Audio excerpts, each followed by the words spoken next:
백서 얘기를 좀 여쭤보고 싶어요. 제가 백서는 뭐라고 얘기했냐면 방금 나와서 총선이든 대선이든 패배한 정당의 백서는 나올 때는 나올 필요가 없는 게 나오게 되는 거고 나와야 될 백서는 나올 수가 없는 거다 그게. 그래서 조정훈 위원장이 하는 얘기를 들어보면 나와야 될 백서가 만들어진 거는 같은데 이건 절대 못 나온다. 나와야 될 백서 그것도 항우여 비대위원장이다. 100% 못 나온다, 제가. 뭐가 담겨 있습니까, 여기에? 폭발적인 내용이 뭐가 너무 있습니까? 궁금해요, 진짜. 네. 뭘 막으신 겁니까? 네. 황 비대위원장님을 막으신 거예요? 그러니까 전당대회, 항우여 비대위원장이 전당대회 전에 이걸 공개하는 거 절대 동의할 뿐이 아니다. 내가 딴 건 몰라도 그건 확신한다는. 말씀해 주세요. 속 시원하게. 제가요, 네. 뭘 알면은요, 예. 뭐, 하루를 못 견뎌요. 다 얘기해버리죠. 그 기자들이 물어보면은요, 없는 것까지도 얘기를 해주는 제가 투명 물고기입니다. 그래서 저는 다 이 내용을 몰라요. 조정훈이가 몇 번 와도요, 내용을 얘기를. 내용을 보지 않으셨어요? 네. 나한테는 얘기하지 말아라.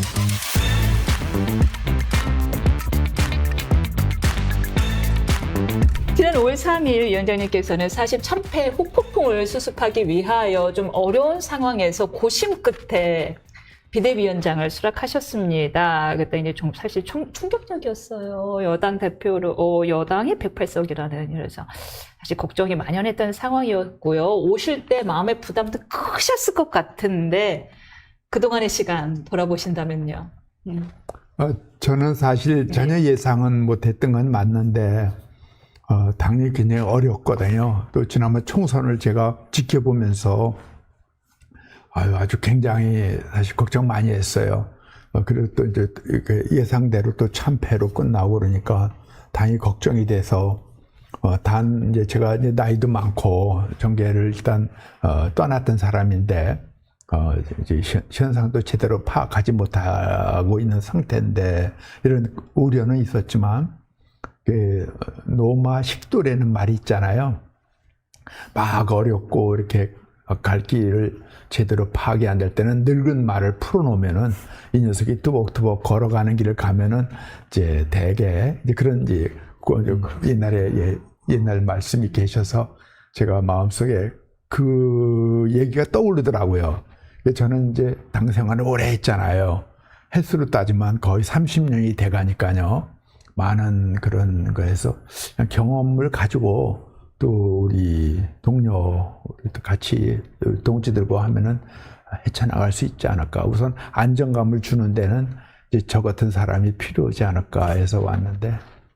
네. 제가 우리 이제 감선 사무총장 하시다가 정치권 들어올 때부터 뵀었기 때문에 사실 어떻게 보면 신한국당이라는 당부터 이제 하신 분이에요. 그러니까 신한국당과 이해창의 한나라당과 뭐 새누리당부터 뭐 자유한국당, 미래통합당, 국민의힘까지 쭉 오셨기 때문에 그걸 다 보수의 아주 본류를 관통해 오신 분이신데 비대위원장 취임 일성이 보수의 가치 문제를 강조하시고 우려가 좀 많으셨던 것 같은데 어떤 점이 조금 그 구체적 어떤 사람들이나 이런 사안에 대한 걱정입니까? 아니면 어떤 걱정을 조금 30년 지켜보셨는데?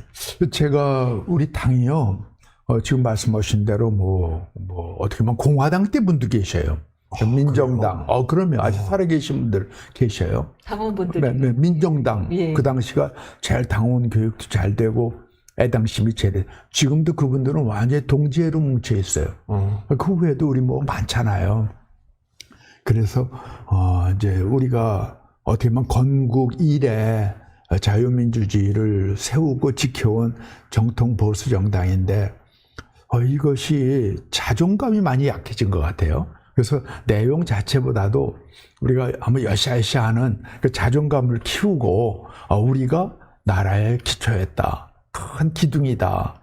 이렇게 생각을 좀, 다시 불어일으키자 하는 생각으로 이제 보수 재정립 하자. 이러고 이제 그런 말을 했죠. 그랬더니, 이제 솔직히 말해서 이런 생각 대부분이요. 저 옆에 계신 우리 박성민 대표가 나오고 사실은 정치를 같이 했어요.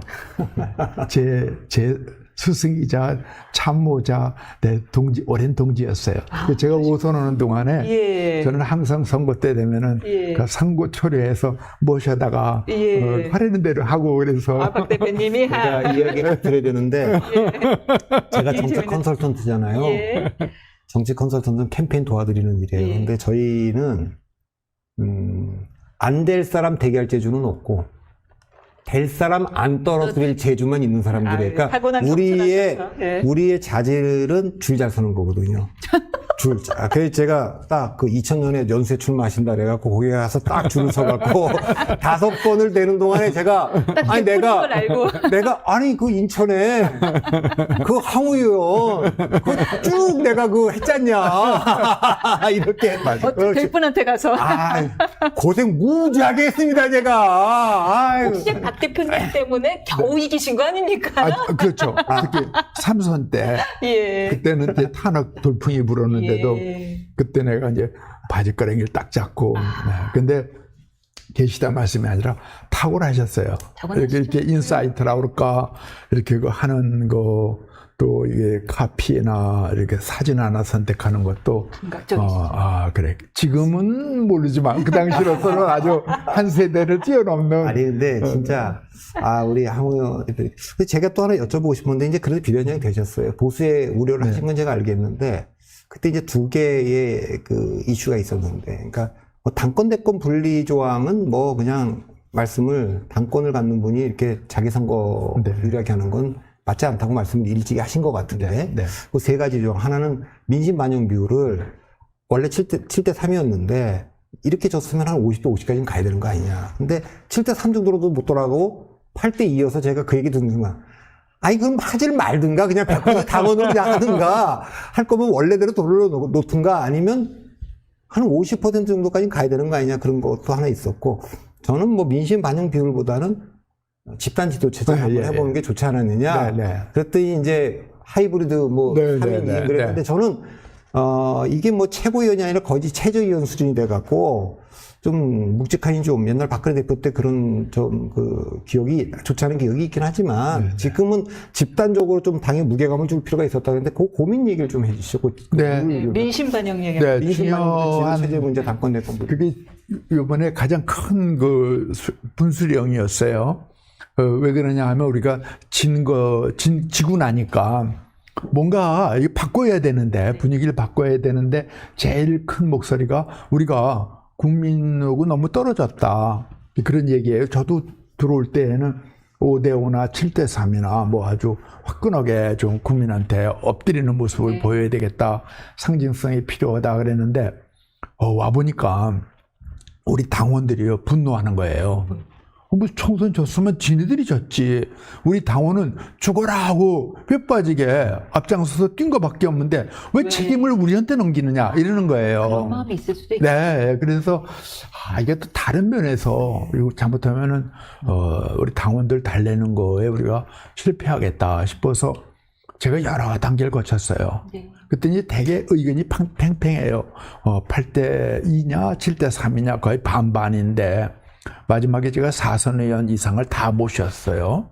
그래서 하나하나 시간 구애받지 말고 다 얘기하시라고 그랬는데 그때가 17분인가 모셨는데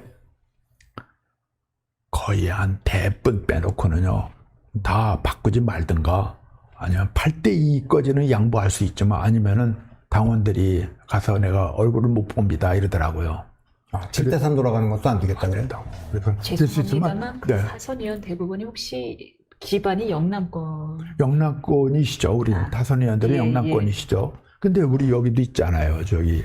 그래서 제가 생각을 할 때에 이거는 전혀 못하는 것보다는 8대 2로 하는 게 당에 그러니까 7대 3으로 돌아간다 하면은 옛날로 돌아간다. 이게 잘못됐더랬다. 그 당원 고친 게 잘못됐기 때문에 졌다.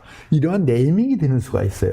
그래서 우리가 국민 앞에 머리 숙이는 의미에서 한 20% 정도. 그렇지만 당원들은 지난번 같이 우리가 그거를 책임 전가하는 거 절대 아니다라는 의미에서 7이라는 숫자를 안 건드린 거예요. 그래서 그랬더니 그 다음에 조용했어요. 그래서 많은 분들이 다 이해하시고 근데 그 2라는 수를 넣은 거는 그 역선택 문제가 많이 있는데, 그거는 우리가 당우라는 개념이 있잖아요. 우리 박 대표께 배운 얘기인데, 그 프렌드 오브 파티요.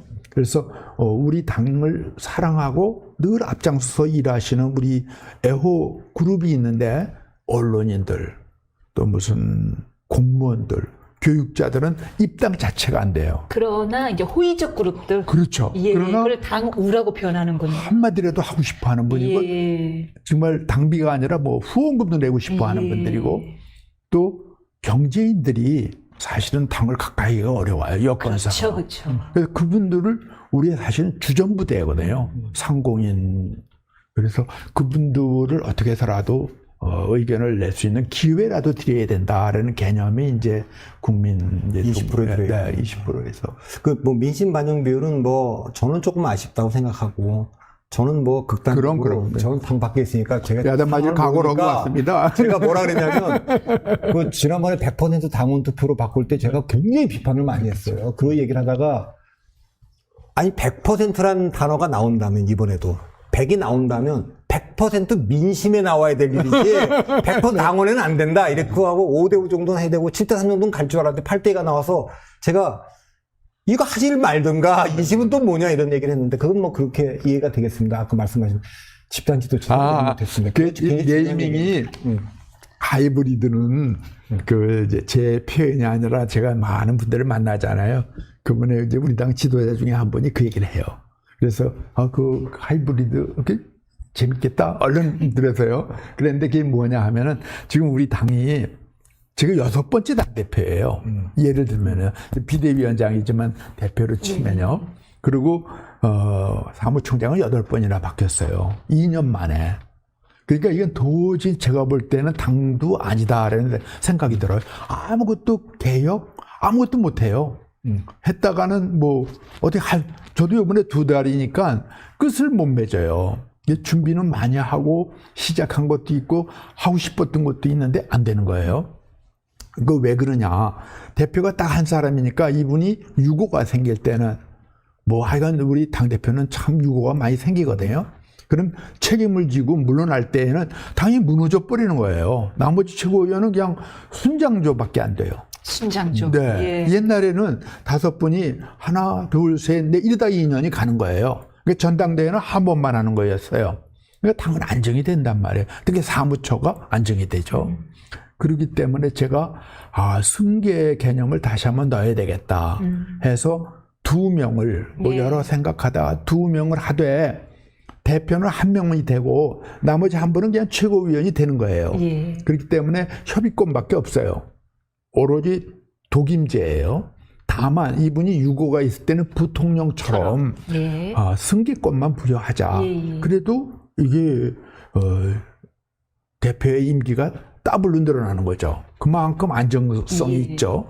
또 그리고 2등이 있기 때문에 이제 이렇게 보면은요. 될 수 있으면 사람들이 대표를 안 물러나게 할 수도 있다. 이 사람 물러나면은 차점제가 있는데. 아니 이거 그 사람보다는 이 사람이 나. 예전에 독일에 네. 그 안정적인 그 내각제가 있잖아요.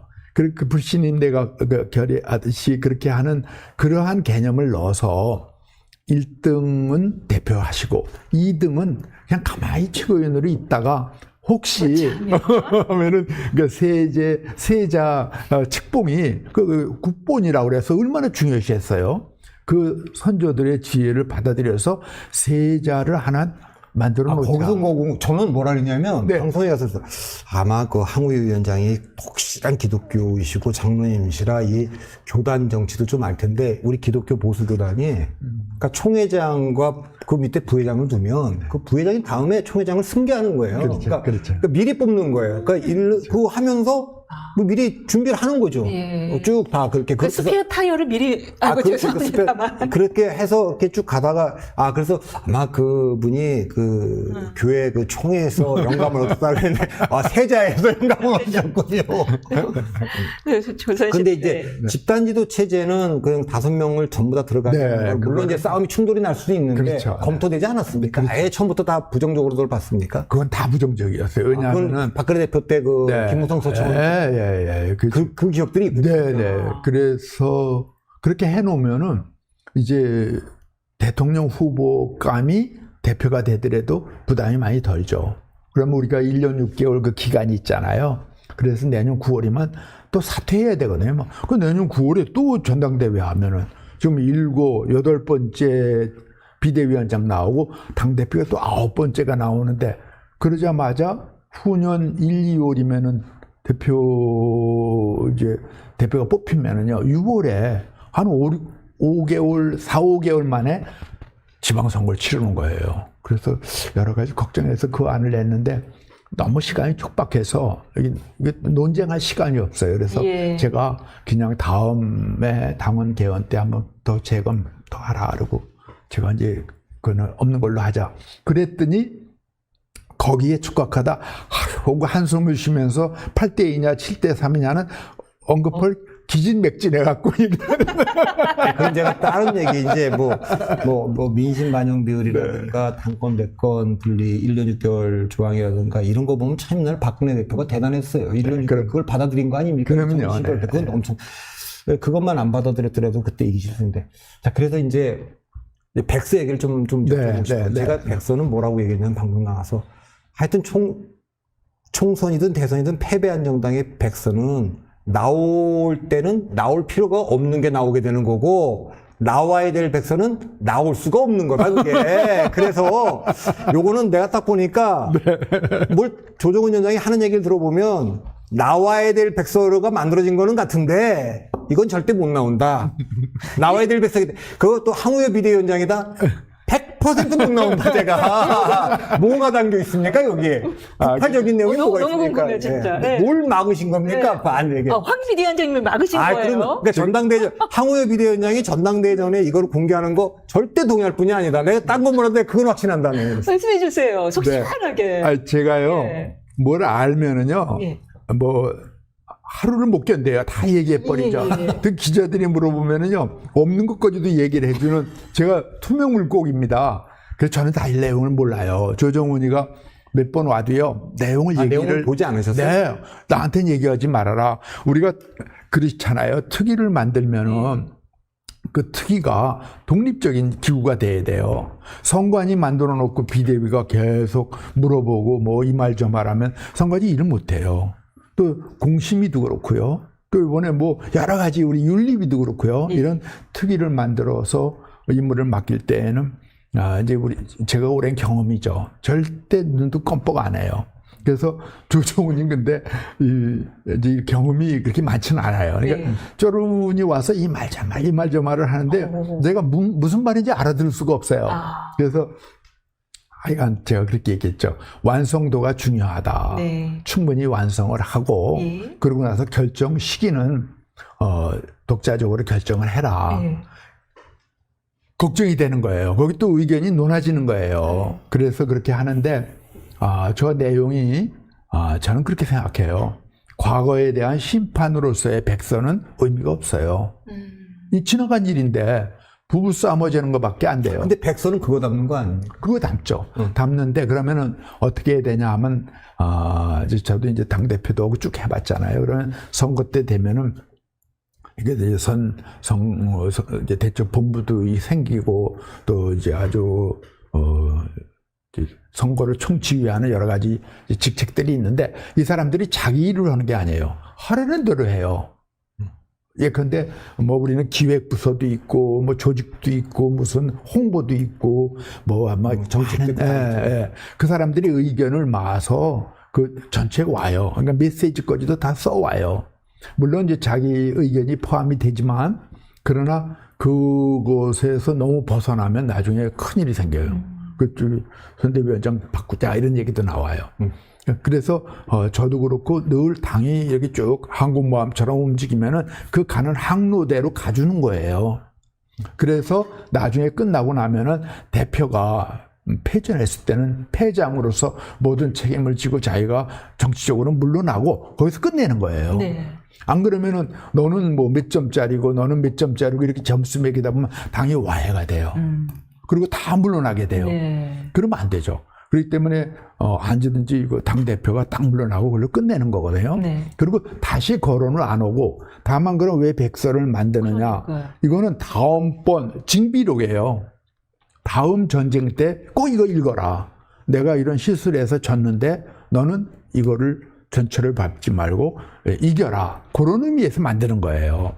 근데 이게 공교롭게 전당대회니까 여기에 혹시 우리 그 상대방에 문제가 있는 거 없는가 이게 호기심이 생기죠. 네. 근데 이거 보세요. 책임도 놓으면 벌써 이게 대통령 책임이다. 그 당시에 무슨 비대위원장 책임이다. 이렇게 책임을 논하기 시작하면 한이 없어서 제가 주어를 정당으로 해라. 당으로 네. 특정 개인으로 하지 말고. 네. 우리 당이 이렇게 한 것은 민주당은 이렇게 한 거에 네. 비해서 이건 우리의 실책이었다. 그러니까 앞으로 우리 당은 이렇게 하지 말라라. 주어를 당으로 해라. 예. 그리고 미래지향적으로 해라. 와. 그리고 예. 너네들한테는 책임 절대 안 물을 테니까 유성룡 선생 말씀하셨듯이 징비록으로 써라. 공개 안 해도 좋다. 공개해도 좋고. 그러나 다음 지도부는 그걸 보고 정말 눈물이 흐를 정도로 고마운 책을 남겨라. 라고 그렇게, 하자. 네. 말씀하시자. 네. 그렇게 하니까 알았습니다. 네. 이러는데 이제 자꾸 옆에서는 뭐가 있는 것처럼 해라 그러는데 네. 해봤자 책임 논 그러면은 대통령 책임이냐 비대위원장 책임이냐 이건데 네. 이게 지금 어느 별로 도움이 안 돼요. 그거 하나 여쭤볼게요. 총선 패배는 윤 대통령 책임입니까? 한동훈 위원장 책임입니까? 제 책임이죠. 몇 대 몇입니까? 오당 발입니다. 아니 제가 이렇게 보니까 저도 이제 윤 대통령의 책임이 조금이라도 더 있다 이렇게 저는 보는 편이어서 한동훈 위원장이 모 방송에 나오셨길래 저는 총선 패배 책임이 윤 대통령한테 한 70 있고 한동훈 위원장한테 한 30 있다고 생각하는데 그렇게 제가 평가하면 좀 억울하십니까? 이랬더니 아유 억울하다니요. 제가 책임 더 있으면 이렇게 나올 줄 알았는데 그러지 않고 딴 얘기라는 걸 보니까 본인이 좀 억울하신 것 같아요. 30%도. 네. 그러니까 윤 대통령도 선거 지고 나서 제 책임이다 이렇게 얘기했고 한동훈 위원장은 100% 제 책임이라는 표현을 썼지만 마음속으로. 속마음으로는 윤 대통령은 100% 한동훈 책임이고 한동훈 의원은 100% 윤 대통령 책임이라고 생각하니까 이 난리가 난 것 같은데 걱정 안 되십니까? 이 미래 권력과 현재 권력이 이렇게 싸우는 제 거예요. 생각 그런 걸로 따지면은 아빠가 좋으냐 엄마 좋으냐 그것처럼 당원들이 결정을 못 봐요. 그러니까 근데 솔직히 말하면 답변할 수 있어요. 다 엄마가 좋은지 아빠가 좋은지. 저도 할 수 있어요, 솔직히. 여기는 엄마일 것 같아. 그러니까. 아빠 미안. 예. 근데 이제 많이 보셨을 텐데 이런 현재 권력과 미래 권력 충돌을 뭐 다 보셨을 텐데 김영삼 이해창도 보시고 우려 안 되십니까? 저는요 정말 우려가 되죠. 왜냐하면 우리 70년 우리 당사에서 우리가 딱 2번 정권 재창출을 했습니다. 한 번이 전두환, 노태우, 김영삼 때예요. 거기는 총감독이 전두환 대통령이었어요, 사실은요. 그래서 이것이 성공했어요. 또 하나가 이제 제가 대표했을 때 MB 박근혜. 그때 친박 친이가 그렇게 대립이 되면서도 사실은 당이 중심이 돼갖고 두 분을 딱 보호하고 당선시켜 드린 거예요. 그때도 옛날에도 그 당시 이제 민정당 아니에요? 당이 굉장히 셌어요. 그래서 당이 중심이 돼서 전후 대통령이 급족을 못 하시도록 할 정도로 딱 묶어 드린 거예요. 요번에도 누가 되시든 대표는 앞으로 대선 후보와 우리 대통령과를 딱 묶어야 돼요. 근데 당사자가 되면 어떻게 해요? 당사자가 돼도 그럼 또 누가 대표가 있을 거 아니야? 이 당이라는 것이 그래서 중요한 거예요. 당이 힘이 있어야 돼요. 그 힘은 민심을 등에 업고 힘이 있을 때 두 분이 뭉쳐요. 그래서 MB하고 박근혜 대통령 때 제가 친박친이가 아니고 우리 박 대표 잘 아시지만 제가 소장, 쇄신 뭐 그런 네, 그 맞습니다. 어떻게 보면은 오합지졸 같은 사람들의 힘을 모아서 제가 원내대표가 되고 그리고 임기를 다 마치셨어요? 당대표로서. 2012년에 돼갖고 2014년까지. 워낙 그 비결이 존재감이 없으니까 아, 이런 거를 잘 하셔요. 그러니까 스스로 디스를 하시면서 네. 그 사람들이 진짜로 무슨 존재감, 그러니까 뭐, 김모라는 분이 그때 나와서, 아, 제 존재감 없는 대표여서 대선도 이거 다 이겼다 그러는데 왜 존재감이 없어요. 아유, 그거를 다 조정을 하시는 거죠. 그러니까 제가 보고 그냥 배워야겠어요. 굉장하신 거예요. 그런데 아유, 그래 어쨌든 예, 네. 당 대표는 지금 말씀하신 것처럼 그 정도의 권한이 있어야 되는데 현재 지금 당의 대표는 계속해서 바뀌고 말씀하신 대로 이런 상황을 보면 점점 당 대표와 당의 권한이 축소되는 것 같아서 더욱 우려가 되시겠습니다. 아 근데요 네, 당은요 네, 우리 왜 전에 검찰 우리가 예. 법원에 있었기 때문에 검찰 우리 친구들이 만나면은 검찰의 그 힘이 어떤 때는 강했다 약했다 야단을 해요. 네. 그러나 검찰은 검찰이다 그랬거든요. 마찬가지로 당은 당이에요. 이 당이 없으면 선거가 안 돼요. 예. 그렇기 때문에 선거가 가면은 옛날 대통령이라 새로 대통령 될 뿐이라 당의 의지력이 마련이고 그때를 좀 기다리고 준비하고 있으면 돼요. 당은 자기 몫이 반드시 있고 그게 자기는 돌아옵니다. 네. 근데 준비가 안 된 당은요 그걸 못 해드리는 거예요. 지난번 우리 한동훈 비대위원장도 고생했을 거예요. 제가 당을 와보니까 많이 인재가 유출된 걸로 알고 있어요. 네 예. 와보니까 제가 옛날 제가 했을 때 당과에 비교했을 때 너무 지금 약화돼 있어요. 인프라가 다 사라진 걸로 알고 있습니다. 조금은 남아있어요. 근데 저기 위원장님, 그 비대위원장이라든가 뭐 좀 이렇게 그 수직적 당대표, 수직적 당청관계 당대표도 문제지만 이게 지금 우리가 목도하고 있는 거는 차기 유력 주자가 당을 맡으면 이것도 좀 우려되는 부분이 좀 있는 거 아닙니까? 그렇죠. 네. 그 둘 중에 뭐 지금 이제 한동훈 위원장이 1위고 지금 그 차기 대선 주자 1위인데 대통령 임기가 절반도 안 지났는데 대통령과 차별화를 선언하고 나온단 말이죠.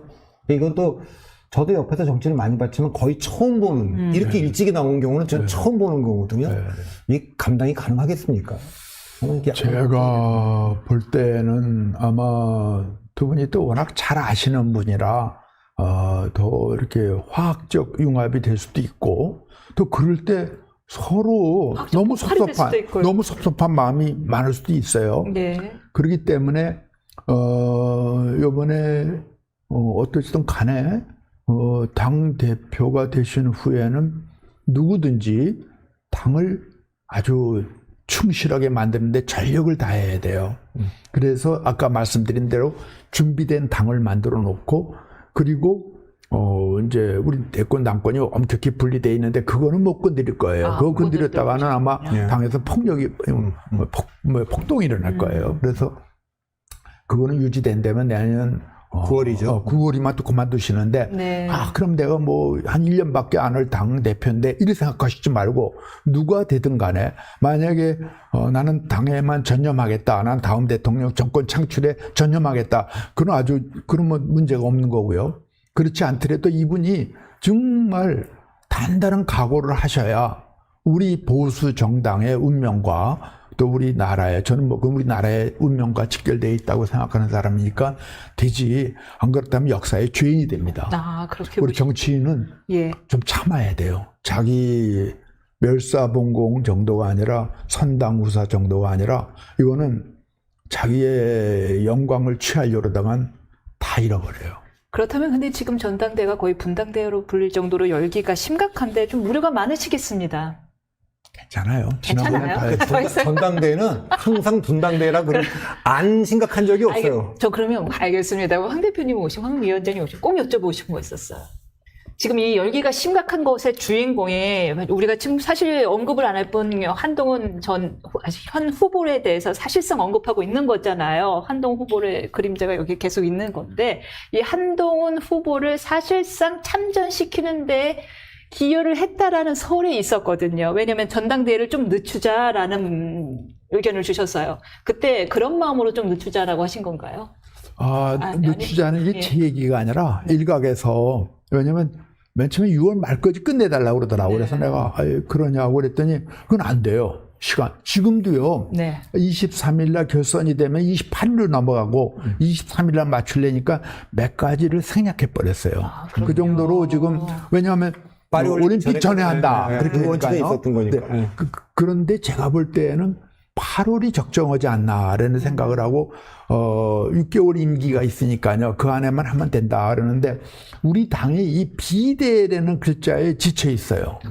또 비대냐 그래요. 그래서 지난번에는 나보고 비상짤 빼라. 그래서 내가 대책위원장으로 하지 뭘 자꾸 비상 그러니까 내가 이번엔 아닙니다. 이번에는 초비상 대책위원장입니다. 그랬더니 참 정말. 얼른 도망갔죠. 그래서 이제 저도 빨리 맞추는 걸 저도 사실 생업이 있는 사람이라 그럴 뿐만 아니라 당원들이 지쳐 있어요. 그래서 빨리 정상화하고 싶어 하는데 그런데 이것이 늦추면은 누가 유리하고 불리하냐 그러는데 늦추면은 저는요 결코 우리 전 비대위원장한테 유리하다고 보지도 않아요. 그거는 민심은 모르는 거예요. 그러니까 그거는 그런 걸 생각하지 말고 우리가 언제 전당대회 치르는 게 좋으냐. 또 비대위원이면 이제 빨리 맞춰야 될 수습해야 될 일들이 있거든요. 그거를 어느 정도 맞추려면은 어떻게 어느 날짜가 좋냐 이런 생각할 때 제가 한 4개월 정도가 적정하다 이렇게 봤거든요. 근데 이걸 2달로 땡긴 거죠. 근데 이 2달은 오히려 당긴 거다. 당긴 거죠. 그런데 우리 사무처가 워낙 노련하고 저도 경험이 많아서 쭉 그냥 소리 없이 해나갔죠. 처음 하는 분들로서는 이건 불가능한 일을 한 거예요. 그리고 제가 이때 꼭 얘기하고 싶은 게 우리 당이 쇄신해야 될 것이 3가지가 있어요. 그것이 하나가 여연해요. 이 머리가 제대로 안 돌아가요. 제가 와보니까. 옛날엔 대단했는데. 네, 연구소를 연구원으로 우리가 바꿨잖아요. 그건 아데나오나, 라우만이나 네, 라우만이나 또 저쪽에 있는 헤리티지나 이런 거 보고, 싱크탱크를. 네, 싱크탱크를 제대로 해라. 그런 의미에서 이 예산도 다 주라 그러고 그때 그래서 3선 정치계 의장을 맡은 이주영이한테 맡겼거든요. 근데 지금 와 보니까 존재감이 없어요. 그리고 또 능률도 그렇고요. 그다음에 연수 기능이 교육 기능이 없더라고요. 그다음에 홍보 기능이 마비돼 있어요. 그래서 이 3개를 빨리 강화해야 되기 때문에 오늘도 하나 의결을 했는데 연수원도 지금 저는 이제 특위를 만들었어요. 이게 빨리빨리 이걸 해야 되는데 이게 참 미진한 게 많이 있죠. 근데 저보고 그냥 아무것도 하지 말고 전당대회 준비만 해라. 그거는 선거관리위원회 꾸리면 거기서 하는 거예요. 네. 선거 관리는요. 저희는 물론 이제 뒷받침을 해주지만 사실은 당무를 보면서 늘 쇄신 개혁은 중단되면 안 됩니다. 먼저 하다가 못한 건 내가 맞추고 내가 또 하고 싶었던 건 넘겨주고 그러는 과정이 꾸준히 있어야지 지금같이 당대표 체제가 아주 이게 뭐라 그럴까. 허약하죠. 네, 허약한 체제라면은 허약하다기보다 이것이 이렇게 안정감이 좀 떨어지는 체제라면은 이거를 연속성을 둬야 돼요. 그래서 이번에도 우리가 백설 만들어서 하고 싶은 얘기 또 했던 거를 넘겨줍니다. 네. 저는 출근이 되긴 됩니까? 네. 아니 그 백서 말고 그 백서가 아니라 우리가 한 비대위 백서요. 근데 저건 그걸 못 받았거든요. 그러니까 그거를 빨리빨리 이렇게 이번에 우리가 완성해서 넘겨주기로 했어요. 그러면 연속성이 좀 있죠.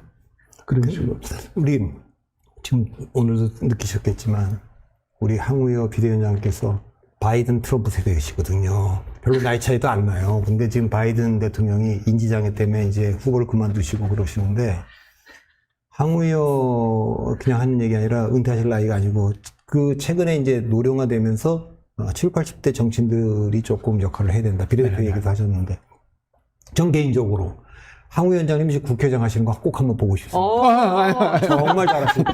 아니 또 지역구 뛰셔야 됩니까? 근데 한번 진짜 이제 워낙 지역구 관리를 잘하셨어요. 그래서 옛날 연수회 가보면 야 지금 일자리 하나 더 하시려고 하시는 거예요. 진짜 이렇게 하니까 그래도 지난번 2016년에 우리 황 위원장님을 인천 서구로 보낸 건 정말 그건 잘못된 거고 연수에 나가시는 공천이 아니라 인사한 대단한 얘기가 있었죠. 것인데 예. 저는 뭐 비대위표로 들어오시면 한 번 더 들어오셔서 의장을 좀 다음번에 예. 아유. 그리고 의장 되셔서 한 번 더 모셔야죠. 저의 큰 꿈인 건데. 아니, 저 모든 정치인들이 좀 배워야 되는데 저도 저는 오래전에 뵀어요. 근데 이제 판사 출신이신데 그 옛날 이해창 그 대표가 좀 판단이 느려서 왜 저렇게 느냐고 여쭤보면 그때 사람들이 저한테 그랬어요.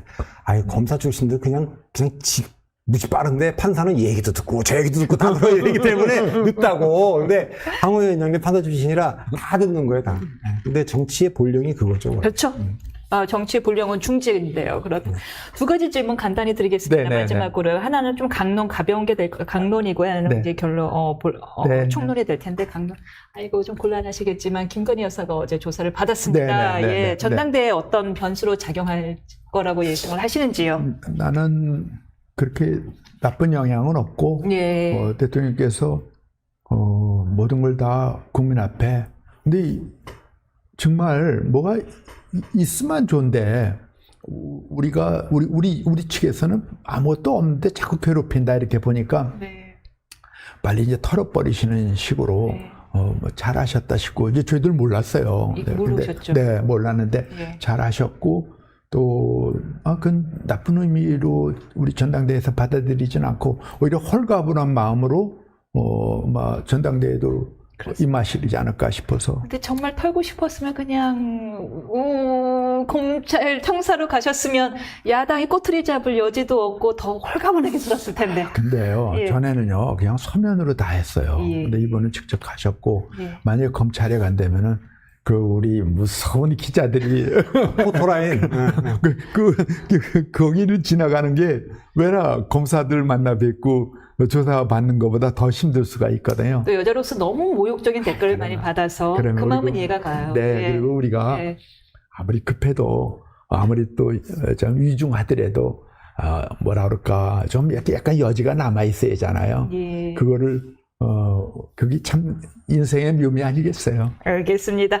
마지막 질문 드리겠습니다. 사실 보내드리기 제일 싫은데요. 전대 이후 가장 시급한 과제 말씀해 주시겠습니까? 전대 이후에는 무엇보다도 단합이죠. 단합. 네. 예. 그래서 당선되신 분은 자기보다 더 좋은 자리로 그분들을 청구하고 뒷받침해 주려는 마음 자세가 필요합니다. 우리 정치는요. 옆에 사람이 잘 돼야 자기가 잘 돼요. 옆에 사람들이 다 없어지면 나가고 뚝 쓰리라. 아니에요. 그 사람도 쓰러져요. 그렇기 때문에 항상 자기를 링컨이 그랬잖아요. 가장 심하게 공격한 정적을 가장 핵심 자리에 앉히고. 그러니까 링컨이 서거했을 때 그분이 제일 통곡을 하고 제일 아주 링컨 사업을 끝까지 추진했다는 거 아니에요? 그런 것이 우리 보수 정당의 그분도 공화당이었거든요. 그러니까 그런 보수 정당의 전통이니까 이번에는 누가 되시든 만약에 안 되신 분들이 어떻게 해서라도 꼭 정치적으로 성공하도록 해드리면은 제가 단언컨대 이번 대표 되시는 분이 아주 훌륭하게 됩니다. 근데 거기에 실패하면은 혼란에 빠질 수 있죠. 예. 네. 결국은 통합과 화합을 강조해 주셨습니다. 네, 여러분 황우여 비대위원장님 모시고 오늘 토크 마무리 지었습니다. 와주신 두 분께 큰 감사드리겠습니다. 감사합니다.